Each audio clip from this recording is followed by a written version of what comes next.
தூய இதயத்திற்கும் அறிவிற்கும் முரண்பாடு ஏற்பட்டால் இதயம் காட்டும் வழியையே பின்பற்றுங்கள். அது பகுத்தறிவுக்கு முரணாக தோன்றினாலும் தவறில்லை. இதயத்தை பின்பற்றுவதால் ஏற்படும் தவறுகள் அறிவை பின்பற்றுவதால் ஏற்படும் தவறுகளை விட குறைவானதே. உண்மையை பிரதிபலிக்கும் சிறந்த கண்ணாடி தூய இதயமே. இதயம் தூய்மை அடையும் அந்த கணமே அதில் எல்லா உண்மைகளும் பளிச்சிடும். நீ போதுமான அளவு தூயவனாக இருந்தால் பிரபஞ்ச உண்மைகள் உன்னுள் வெளிப்படும். பல்லாயிரம் ஆண்டுகளுக்கு முன்னரே மனிதர்கள் அணுக்கள் மற்றும் நுட்பமான மூலப்பொருட்கள் பற்றிய உண்மைகளை தங்கள் இதய தூய்மையின் மூலமே கண்டறிந்தனர். உலகத்திலுள்ள துன்பங்களை குறைக்க இதய பயிற்சியால் தான் முடியுமே தவிர, அறிவு வளர்ச்சியால் மனிதன் புதிய தேவைகளை பெருக்கிப் போராட்டத்தில் உயிரை விடுகிறான்.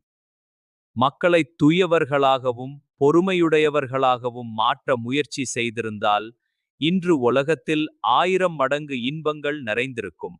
என்றும் இதயத்தையே பண்படுத்துங்கள். இதயத்தின் மூலமாகவே இறைவன் பேசுகிறான். அறிவின் மூலமாக பேசுவது நீங்கள் மட்டுமே. சாஸ்திரங்களை தூய மனத்துடனும் பணிவுடனும் நாடுபவனின் இதயம் திறக்கிறது. அவனுக்கு உண்மையை அறியும் எல்லா கதவுகளும் திறக்கின்றன. அறிவை மட்டும் கொண்டு ஆன்மீக உண்மைகளை அறிய விளைந்தால் சில கொள்கைகளை உருவாக்கலாமே தவிர அதிசயமான உண்மையின் முகத்தை காண இயலாது.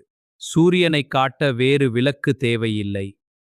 அதுபோலவே உண்மையைக் கண்டால் அது உண்மை என்ற உறுதி தானாகவே ஏற்பட்டுவிடும்.